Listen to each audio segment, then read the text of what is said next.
Now here's another big problem with the culture of empire. It's called velocity. This is a well-known concept among economists. They understand velocity of money, but they don't bother to note that that means velocity of humans as well. As the system grows, the engine must spin faster and faster and pump harder and harder to keep itself running. And what are the engine components? Well, that's all of us. It's human beings. This issue causes major problems. We feel it in our endless commutes to jobs we generally don't like. We see it as both parents need to work now when one could easily support a family of 5 50 years ago. We see it as some dads need to work 2 or 3 jobs to feed the kids. We feel it in the tug of war between the corporate leash of the cell phone and against the natural world's call to care for family and just be with people.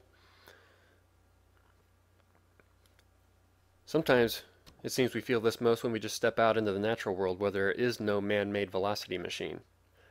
Nature's power to slow us down is incredible. Just go sit in a park, go on a hike, climb a mountain, and you get a taste of this. And we feel it a lot when we go on vacation, get a taste of a different life. It's like something new starts to open up in us, but sometimes we're anxious to get back to the machine for some reason. And because of velocity, we no longer have much time for spiritual pursuits or books or art, music, sex, whatever it may be. I mean, how many of us are really satisfied with this aspect of our lives? We don't even have time for self-government.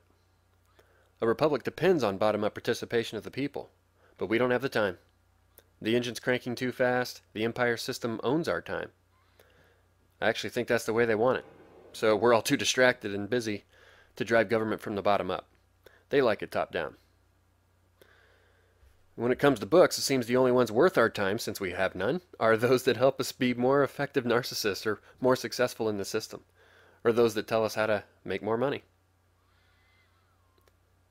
Things like rest, joy, delight, living a slow pace, watching the clouds move, listening to the waves, all of those are devalued because they don't earn money. And artists who try to call us to a different way of life are called hippies and druggies. We're even trained to make fun of people like the French and the Spanish because they have afternoon siestas, as if they'd be better off being back in one of these all afternoon. I mean, this is Twilight Zone stuff. The velocity of this system rewards the most addicted workaholics and the most ruthless overachievers. And you probably know somebody like this. I used to be one. You may be one of these folks caught in the cycle.